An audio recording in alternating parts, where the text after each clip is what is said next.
picture this. You're driving down your street. Maybe you've got a coffee in the cup holder. Oh, yeah, setting the scene. Right? You're listening to your favorite playlist, and boom, you hit a massive pothole. The absolute worst. It really is. Your teeth rattle, coffee spills literally everywhere. And, I mean, your first thought is probably some colorful language. Oh, natural. But your second thought is usually a question, right? Who is actually supposed to fix this? And more importantly, who has the power to order the road crew to get out here tomorrow and fill this giant crater? Now, if I asked you that question, you, the listener, you probably guessed the local politician you just voted for. Right, the guy on the flyer. Exactly. The person who literally promised better roads in their glossy campaign flyers. Yeah. But, and here's the twist, what if I told you the politician legally cannot give that order? Yeah. What if they are actually, like, forbidden by law from telling the road crew what to do?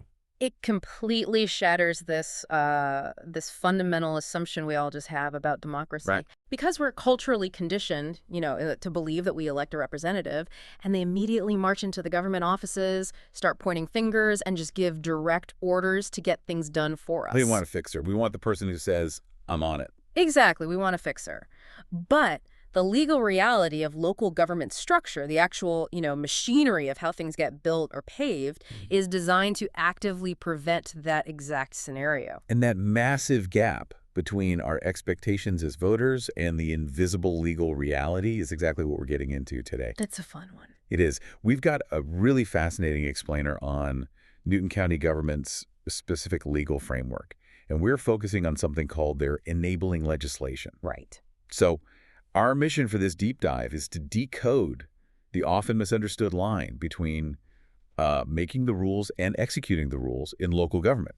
We're using Newton County as our case study today, but this is really about giving you a shortcut to understanding the invisible legal blueprint that dictates how your local government actually operates. Okay, let's unpack this. Let's do it. Before we can figure out who has the power to fix that pothole, we really have to look at the underlying rule book that assigns power in the first place, right? Yeah, you have to look at the foundation. So think of this enabling legislation as it's like the source code for a local government. Okay. It's the foundational law that literally creates the structure of the county from the ground up. In Newton County's case, we are looking specifically at Senate Bill 423. Also known as Act 401, right? Yes, Act 401, which went into effect back on January 1st, 2017.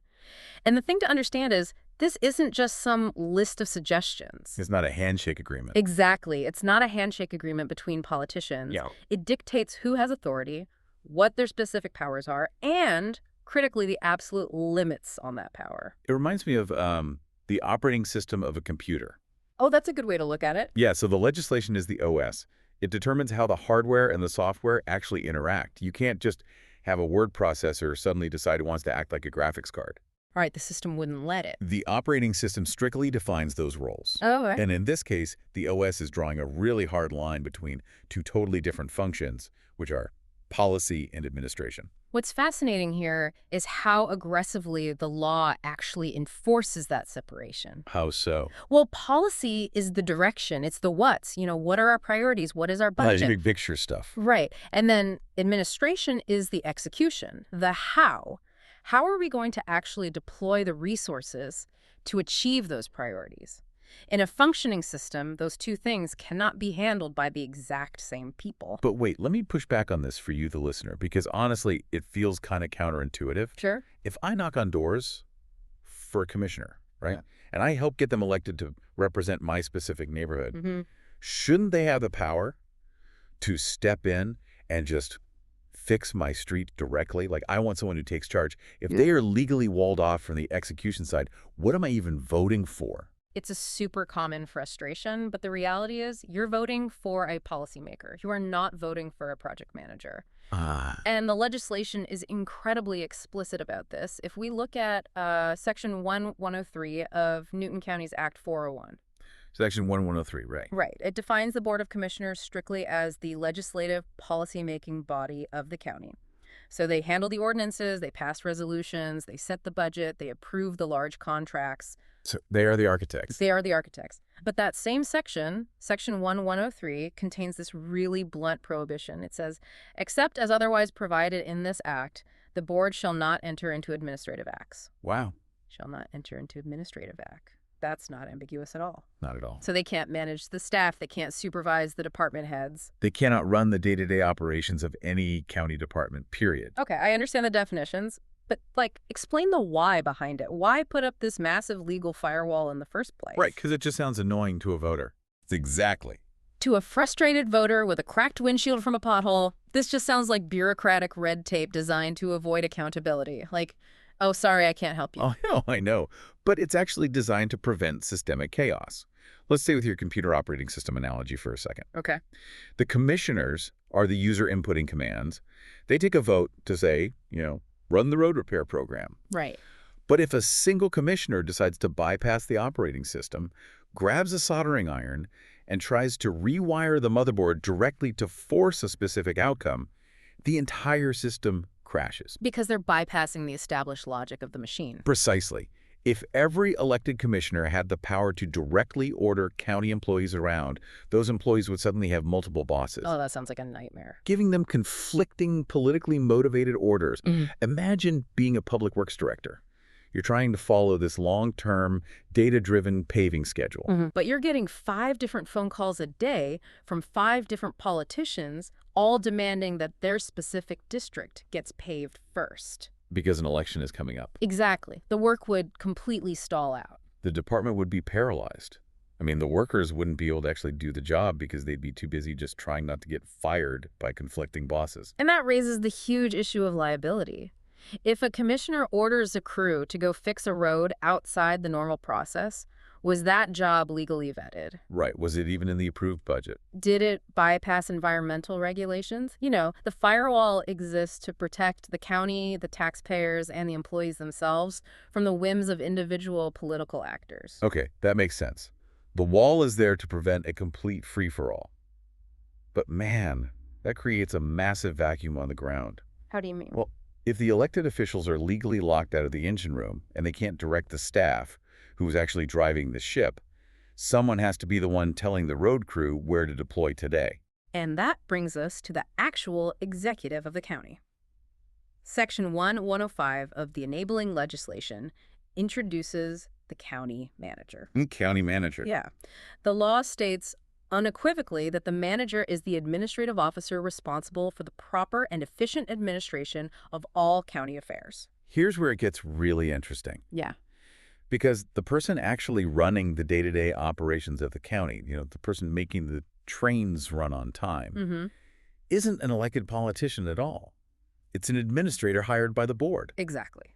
We spend all this time, all this money, and just emotional energy obsessing over local elections, debating which commissioner is going to fix our specific problems. Yeah.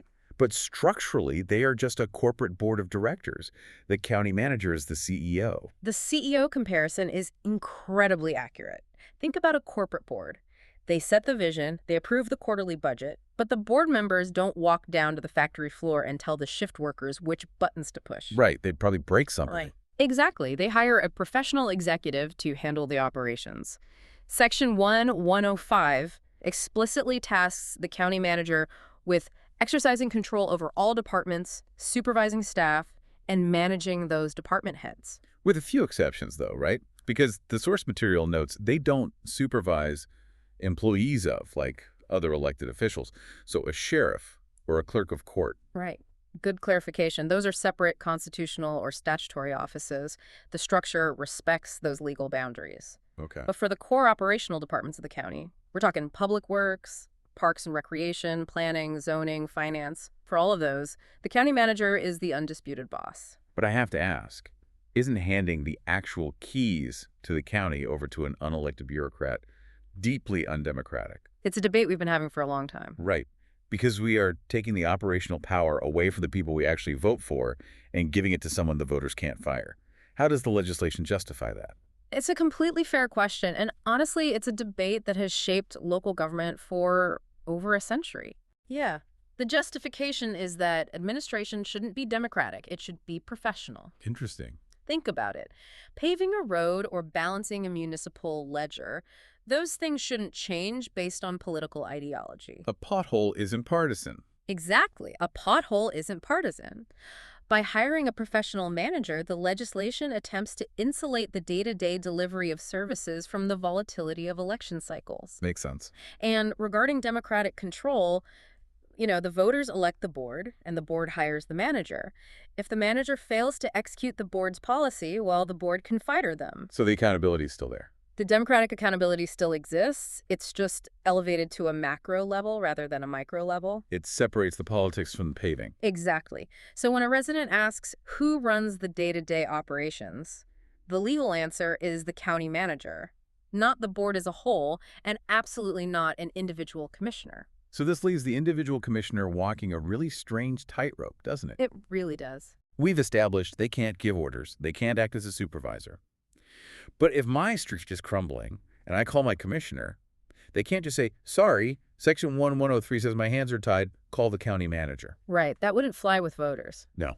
So how do they legally advocate for the people who voted for them without breaking the law and interfering with administration? Well, the legislation does account for that reality. There is a specific legal exception carved out right there in Section 1103. Okay. Commissioners are allowed to make inquiries. They have the legal right to obtain the information necessary to carry out their policy-making duties. An inquiry. So asking questions. Yeah. Gathering facts. Yes. But, and this is a big but, the distinction between an inquiry and a directive is razor thin in practice. Oh, I bet. Which is why the source material provides a really clear real-life example to highlight the difference. I found this example brilliant, by the way, because it perfectly illustrates the psychological trap for politicians. Let's hear it. Let's look at the road project again. If a commissioner contacts a department head and says, hey, can you provide me with the status of the Elm Street Road project? That is a legal inquiry. You are gathering facts to represent your constituents. It's oversight. Right.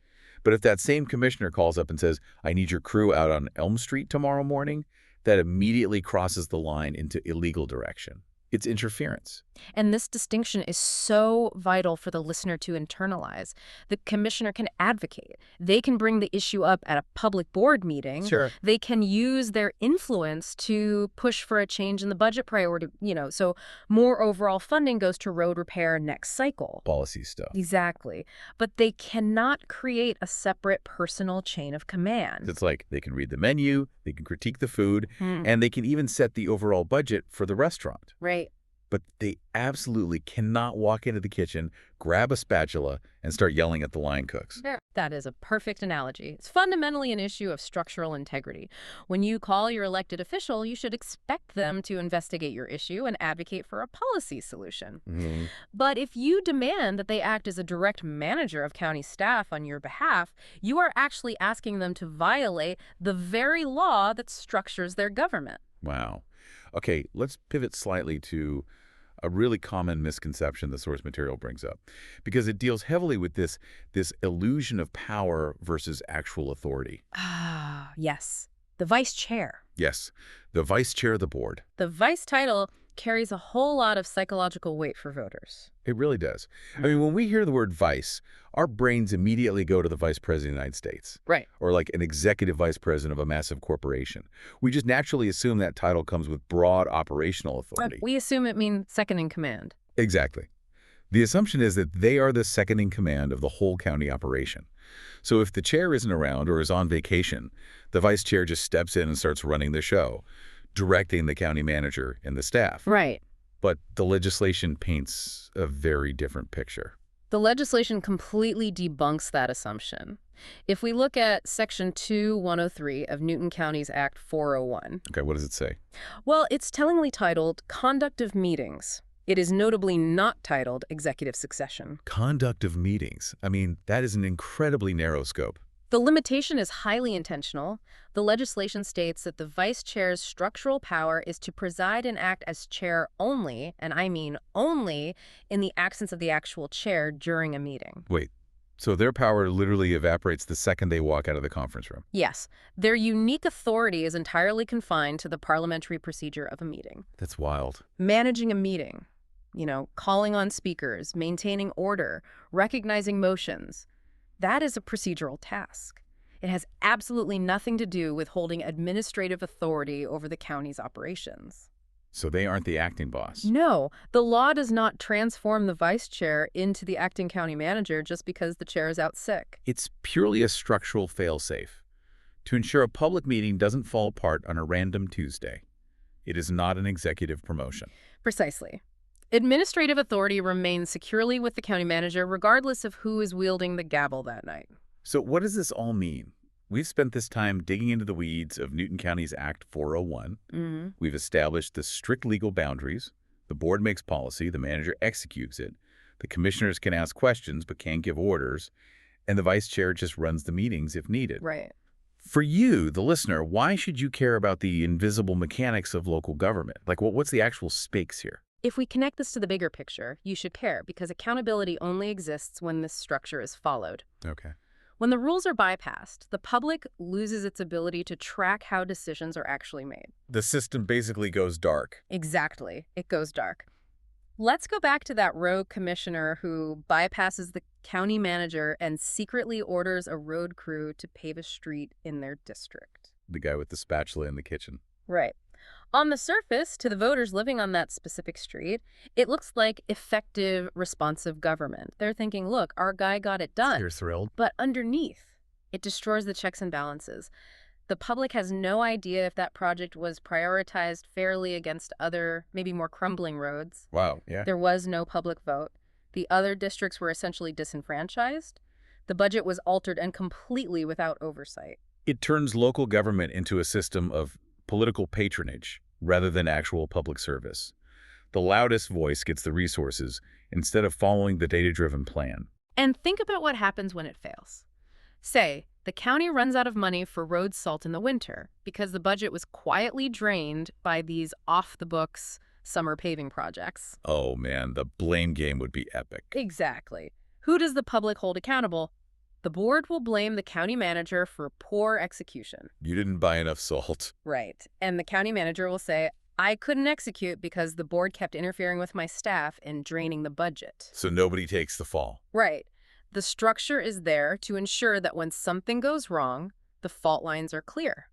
If a department is failing, the board holds the county manager accountable. If a policy isn't working, the voters hold the board accountable. The gears only turn when they are aligned properly. Precisely. So let's recap the main takeaways for you, the listener, because this is dense stuff, but it is incredibly empowering once you actually see the matrix. Yes, it changes everything. The Board of Commissioners makes the policy. They are the map readers, setting the destination through official public votes. The county manager executes the day-to-day operations. They are the driver holding the steering wheel. Individual commissioners are absolutely not department supervisors, and demanding they act like ones forces them to literally break the rules. Yeah. And finally, the vice chair doesn't secretly run the county from the shadows.